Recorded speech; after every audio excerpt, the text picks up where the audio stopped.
దేవుని పరిశుద్ధ నామానికి స్తోత్రాలు. ఈ రోజున ఇర్మియా గ్రంథము 46వ అధ్యాయము. ఈ అధ్యాయములో 28 వచనాలున్నాయి. మొదటి వచనం, అన్యజనులను గూర్చి ప్రవక్తయైన ఇర్మియాకు ప్రత్యక్షమైన యెహోవా వాక్కు. రెండవ వచనం, ఐగుప్తును గూర్చిన మాట, అనగా యోషియా కుమారుడును యూదా రాజునైన యెహోయాకీము ఏలుబడియందు 4వ సంవత్సరమున నెబుకద్నెజరు కర్కమీషులో యూఫ్రటీసు నది దగ్గర ఓడించిన ఫరోనెకో దండును గూర్చిన మాట. మూడవ వచనం, డాలును కేడెమును స్థిరపరుచుకొనుడి, యుద్ధమునకు రండి. 4వ వచనం, గుర్రములను కట్టుడి, రౌతులారా కవచము తొడిగి ఎక్కుడి, శిరస్త్రాణములను ధరించుకొనుడి, ఈటెలకు పదును పెట్టుడి, కవచములు వేసికొనుడి. 6వ వచనం, నాకేమి కనబడుచున్నది? వారు ఓడిపోవుచున్నారు, వెనుక తీయుచున్నారు, వారి బలాఢ్యులు అపజయము నొందుచున్నారు, తిరిగి చూడక వేగిరముగా పారిపోవుచున్నారు, ఎటు చూచినా భయమే. యెహోవా మాట ఇదే. 6వ వచనం, త్వరగా పరుగెత్తువారు పారిపోజాలకున్నారు, బలాఢ్యులు తప్పించుకొనజాలకున్నారు, ఉత్తర దిక్కున యూఫ్రటీసు నదీ తీరమందు వారు తొట్రిల్లి పడుచున్నారు. 7వ వచనం, నైలు నదీ ప్రవాహము వలె వచ్చునితడెవడు? ఇతని జలములు నదుల వలె ప్రవహించుచున్నవి. 8వ వచనం, ఐగుప్తీయుల దండు నైలు నది వలె ప్రవహించుచున్నది, దాని జలములు తొణకునట్లుగా అది వచ్చుచున్నది. నేనెక్కి భూమిని కప్పెదను, పట్టణమును దాని నివాసులను నాశనము చేసేదను.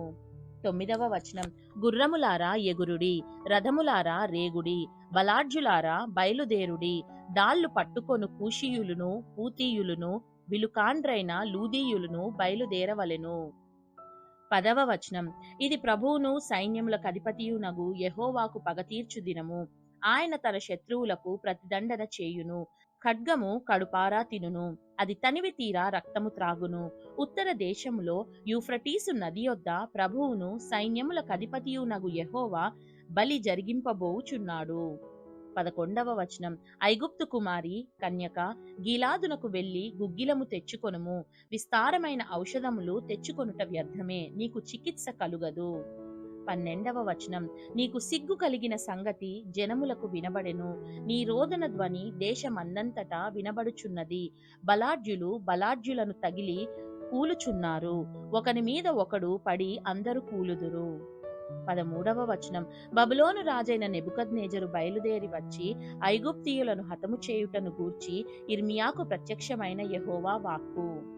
14వ వచనం, ఐగుప్తులో తెలియజేయుడి, మిగ్దోలులో ప్రకటింపుడి, నోపులోను తహపనేసులోను ప్రకటన చేయుడి, ఏమనగా ఖడ్గము నీ చుట్టూనున్న ప్రదేశములను మింగివేయుచున్నది, మీరు లేచి ధైర్యము తెచ్చుకొనుడి. 15వ వచనం, నీలో బలవంతులైన వారేలా తుడుపు పెట్టబడుచున్నారు, యెహోవా వారిని తోలివేయుచున్నాడు గనుకనే వారు నిలువకున్నారు. 16వ వచనం, ఆయన అనేకులను తొట్రిల్ల చేయుచున్నాడు, వారొకని మీద ఒకడు కూలుచు లెండి, క్రూరమైన ఖడ్గమును తప్పించుకొందము రండి, మన స్వజనుల యొద్దకు మన జన్మభూమికి వెళ్ళుదము రండి అని వారు చెప్పుకొందురు. 17వ వచనం, ఐగుప్తు రాజగు ఫరో యుక్త సమయము పోగొట్టుకొనువాడనియు వట్టి ధ్వని మాత్రమేయని వారచ్చట చాటించిరి. 18వ వచనం, పర్వతములలో తాబోరు ఎట్టిదో, సముద్ర ప్రాంతములలో కర్మేలు ఎట్టిదో, నా జీవము తోడు అతడు అట్టివాడై వచ్చును, రాజును సైన్యములకు అధిపతియునగు యెహోవా వాక్కు ఇదే. 19వ వచనం, ఐగుప్తు నివాసులారా నోపు పాడైపోవును, అది నిర్జనమై కాల్చబడును, ప్రయాణమునకు కావలసిన వాటిని సిద్ధపరుచుకొనుడి. 20వ వచనం, ఐగుప్తు అందమైన పెయ్య, ఉత్తర దిక్కున నుండి జోరీగా వచ్చుచున్నది, వచ్చేయున్నది. 21వ వచనం, పరదేశులైన ఆమె కూలి సిపాయిలు పెంపుడు దూడల వలె ఉన్నారు, వారే గదా వెనుక తట్టు తిరిగిరి, ఒకడును నిలువకుండా పారిపోయిరి, వారికి ఆపద్దినము వచ్చియున్నది, శిక్షాదినము వారికి ఆసన్నమాయెను. 22వ వచనం, శత్రువులు దండెత్తి వచ్చుచున్నారు, మ్రానులు నరుకువారి వలె గొడ్డండ్లు పట్టుకొని దాని మీదికి వచ్చుచున్నారు, ఆలకించుడి, ఆమె ధ్వని ప్రాకిపోవు పాము చప్పుడు వలె వినబడుచున్నది, యెహోవా వాక్కు ఇదే. 23వ వచనం, లెక్కలేని వారై మిడతల కన్నా విస్తరింతురు, చొరసత్యము కాని ఆమె అరణ్యమును నరికి వేయుదురు. 24వ వచనం, ఐగుప్తు కుమారి అవమానపరచబడును, ఉత్తర దేశస్థులకు ఆమె అప్పగింపబడును.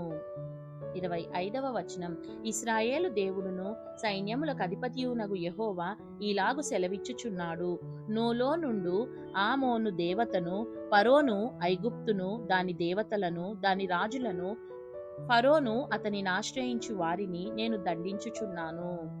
వారి ప్రాణము తీయజూచు బబులోను రాజైన నెబుకద్నెజరు చేతికిని అతని సేవకుల చేతికిని వారిని అప్పగించుచున్నాను. ఆ తరువాత అది మునుపటి వలెనే నివాస స్థలమగును. ఇదే యెహోవా వాక్కు. 27వ వచనం, నా సేవకుడైన యాకోబు భయపడకుము, ఇశ్రాయేలు జడియకుము, దూరములో నుండి నిన్ను రక్షించుచున్నాను, వారున్న చెరలో నుండి నీ సంతతి వారిని రక్షించుచున్నాను. ఎవరి భయమును లేకుండా యాకోబు తిరిగి వచ్చును, అతడు నిమ్మలించి నెమ్మది నొందును. 28వ వచనం, నా సేవకుడవైన యాకోబు, నేను నీకు తోడైయున్నాను, భయపడకుము, నేనెక్కడికి నిన్ను చెదరగొట్టితినో ఆ సమస్త దేశ ప్రజలను సమూల నాశనము చేసెదను. అయితే నిన్ను సమూల నాశనము చేయను, నిన్ను శిక్షింపక విడువను గాని న్యాయమును బట్టి నిన్ను శిక్షించెదను. ఇదే యెహోవా వాక్కు. దేవుడు చదవబడిన పరిశుద్ధ వాక్యాన్ని మనందరి వినికిడిలో దీవించి మనల్ని ఆశీర్వదించునుగాక. ఆమేన్.